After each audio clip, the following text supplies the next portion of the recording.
այն հայտարարությունների մեծ բաժինը նաև հայ առաքելական եկեղեցիներ ուղղված, ասած խորաններից հակամարտության կոչեր են արվում, ընդդեմ խաղաղության կոչեր են արվում, ինչպիսի Հայաստան եք պատկերացնում եւ ինչպիսի եկեղեցի ձեր շարժման գաղափարախոսությունը այս առնչությամբ թողնեմ։ Ես չեմ ցանկանում Նիկոլ Փաշինյանի որևէ հայտարարություն մեկնաբանել, ես հայ առաքելական Սուրբ եկեղեցու զավակ եմ, 13 տարի ծառայել եմ Արարատյան հայրապետական թեմում,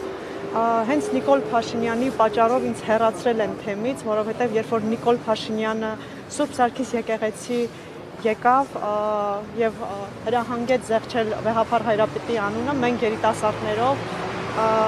չզեղչեցինք հենց ինձ որպես Արարատյան հայրապետական թեմի ծրագրերի համակարգող Արարատ միության ատենապետ հեռացրեցին,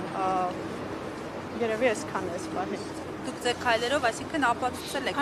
Այո, ես կանգնած եմ Ուժեղ Հայաստան կուսակցության կողքին, Սամվել Կարապետյանի կողքին, որովհետև հենց նա հայտարարեց, որ կանգնած է եկեղեցու կողքին, հենց այդ հայտարարության պատճառով էլ,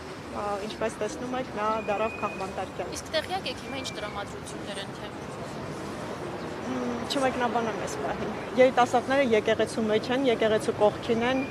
Վեհափար հայրապետի կողքին։ Շնորհակալություն։